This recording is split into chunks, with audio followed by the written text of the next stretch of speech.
Nigga!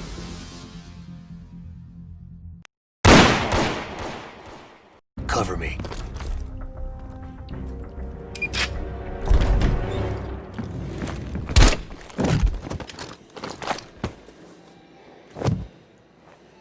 Not a fucking word, Bill. What's up? This your boy Super Mario 1990 coming at y'all with a Call of Duty Black Ops Cold War review. Now, this review is really only going to be focused on the campaign section of the game. And so, with that being said, I had an extreme amount of fun with this campaign. I think the Treyarch did a great job of bringing the Black Ops series back to its Cold War era roots, and I really enjoyed the political and scientific themes of the game. Everything that it presented, and everything just felt authentic to the time period that the game was set. And there were also like these really cool sections of the game where they would play these licensed hit songs from the 80s. And at first you kind of think it wouldn't really jive right with this game, but when you're actually playing it, things just fit. Like the tone may be different, but everything just it was fitting. It was really fun. And so it really made the game, I think, a lot more engaging too. Just the whole pop culture aspect of it, being thrown into the war and the grittiness and all the political and scientific themes.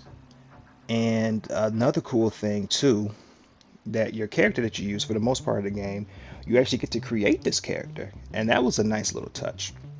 Now, with that being said, it wasn't like a deep player creation toolkit that you get or anything. You don't even actually get to even create your player's likeness outside of his or her skin tone, but you can give them some background information, like what kind of operative they are. Are they CIA, KGB, SIS, MI6? That was actually really cool, and you get to give them a couple of skill sets as well too, and that'll come in handy during combat. Now, with your background, your character's background can actually determine like certain key points that affect the narrative of the story. So that's really a nice touch and just giving you like a more immersive and engaging feel of what's actually going on in the game. Now, the thing that really did bother me though about the created character was interaction. There are like RPG elements in the game, which is really cool. You get to conversate and interact with other characters. You get to ask them questions, or you get to respond to questions that they ask. But the thing that really bothered me was that your character doesn't have a voice, so they don't talk. You get the prompts on screen and you pick the prompt, but the other character just answers or responds to you. So it kind of made conversations feel really awkward, which was weird. And it was something that I tried to overlook, but it just took away from a lot of immersion with this game. The gameplay in this game, not much different than any other Call of Duties. You play one Call of Duty, you kind of play them all, kind of. The futuristic ones are the ones that go a little too far, in my opinion, like Black Ops 3 and Infinite Warfare. Well, Infinite Warfare I actually liked, but it was futuristic and there were things that you don't see and do in a lot of other Call of Duties. But this one is more, boots to the ground. Uh, it made its way back last year with the Modern Warfare campaign as well. So they did a really good job of doing that here too.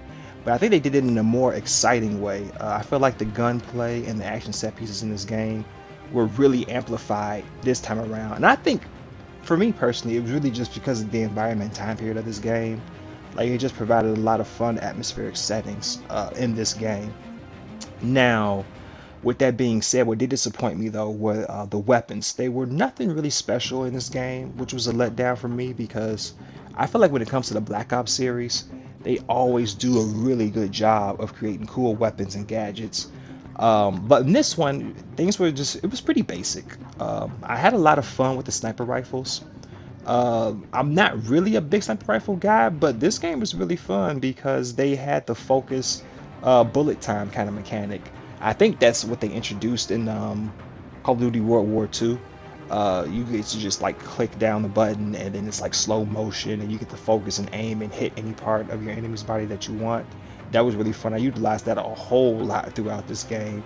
And the main gadget that I was looking forward to using was the RC bomb that I saw in the gameplay trailer. But what was really disappointing is the only time you use that RC bomb remote is in that particular mission that they showed in the trailer. You only get to use it at one time and that's it.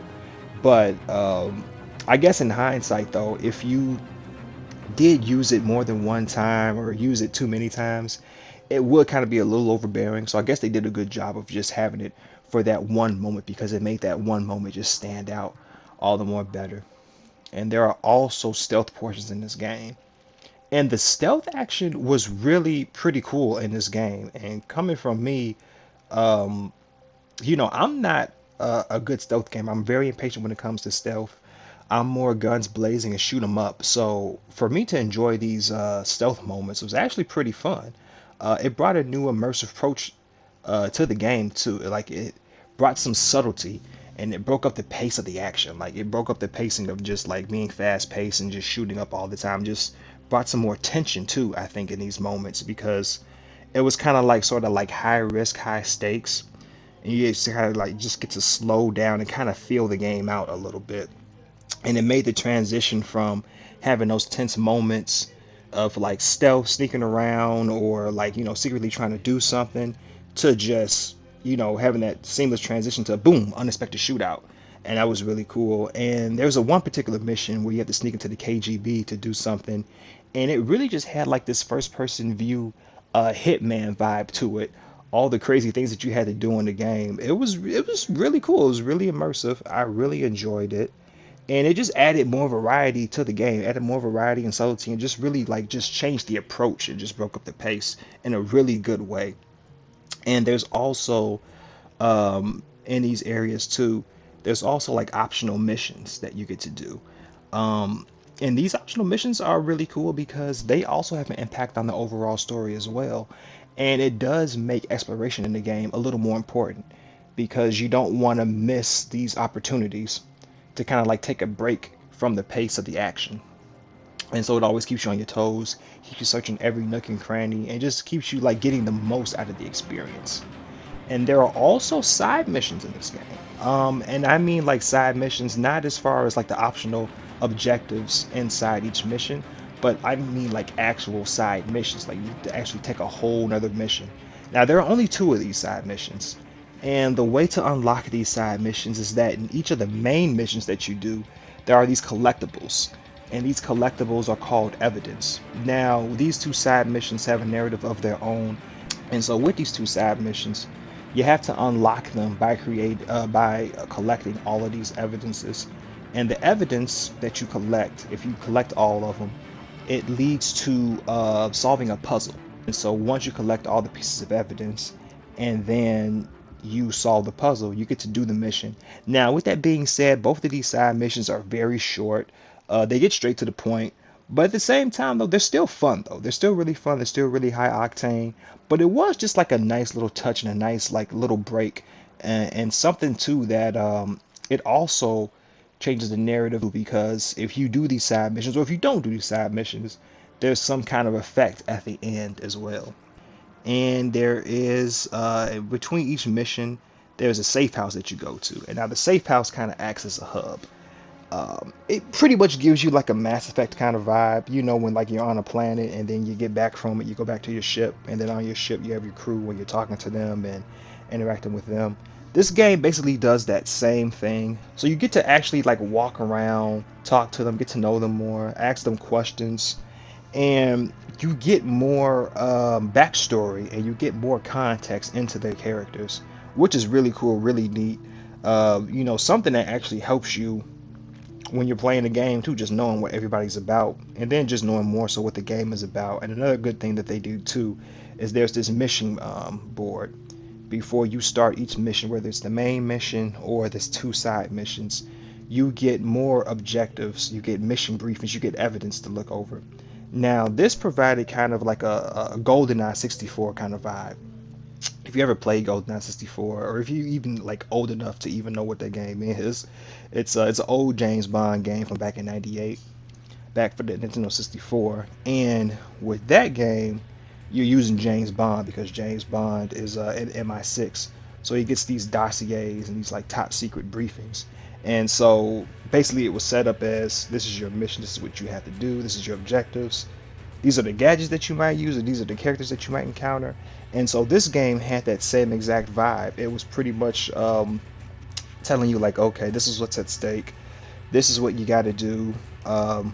These are the characters, like these are your targets, or these are your allies. And so it really just provided a whole lot of context and information into the game too, so that you're not going into the mission blindly. And with that being said, the most disappointing thing about this game was the duration of it. It was very short. I ended up beating this game like a little over 6 hours, and it was the same as last year's Call of Duty Modern Warfare. I beat that in a little over 6 hours. Now, I mean, with that being said, Call of Duty's never been renowned for like lengthy gameplays or anything like that.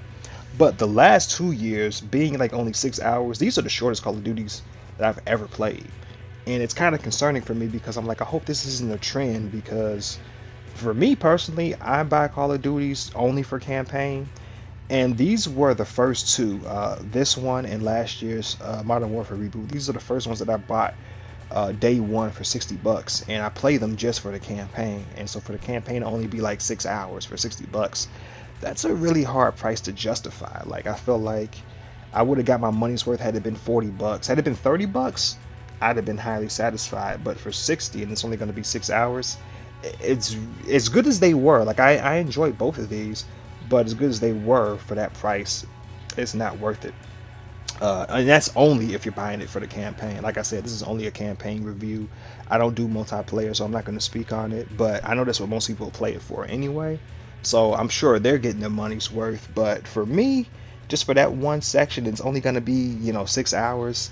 It's not worth it for $60. So I'm hoping that's something that they're not trying to make a regular thing. I was really heartbroken about that. And even with the like myriad of choices and options that you have in this game, that really actually didn't add any like layers of longevity to the game. It really just provided more in terms of a variety of narratives for the game, so it doesn't add more playing time. But overall, this did still end up being one of my favorite Call of Duty campaigns, despite it being very short, despite the character not having an actual voice and making conversations kind of awkward. uh, it was still a really fun game to play. The overall story, when you play it and when you really like go through it, it doesn't actually rush itself. Like, you do get a broad understanding of what's going on, I feel like, and there are some jaw-dropping twists that really come into play and make the game really like, ooh, okay. Like, you want to go back to it and play it again now, because it's like, okay, you want to make sure you understand things right. And then too, at the same time too, the variety of choices in this game too, you want to actually go through and experience different choices just to see how those outcomes would have affected the game even more so. So there's a lot of replayability to the game as well, and that's not just from the game being fun the first go around. It's actually like experiencing new things here and there. um, I know for sure I'm going to be going back and forth, having a few playthroughs just to do things differently and to see how those things kind of affect the overall narrative and story arc. But I think Treyarch did an amazing and admirable job of crafting a good Cold War era story once again. I think better this time around than they did with Black Ops 1. And they took cool, interesting, like scientific and political themes to new heights and just kept you guessing, looking forward to what was coming up next in the game. And I'm hoping too for some sequels that really expand on this title's narrative down the road, because they did keep me really hooked. And with that being said, I will give this campaign a 9 out of 10 easily, and I rank it up there with like my favorite Call of Duty campaigns. Period. Like World War II was my favorite one, and I think this one beats it. I gotta go back and play World War II again, but I think this one beats it slightly. It's either number one or number two. And I really liked Black Ops 1. That was my favorite for the longest time up until World War II came out. And Modern Warfare was a really good one too. I did like Modern Warfare, last year's reboot. I like the first two Modern Warfares too. They were cool, but those are like my like top four when I get down to it. Like my Mount Rushmore Call of Duty campaigns: World War II, this Cold War, and then Black Ops 1, along with Modern Warfare, the reboot. But yeah, y'all, this your boy Super Mario 1990, and I'm out. Peace in.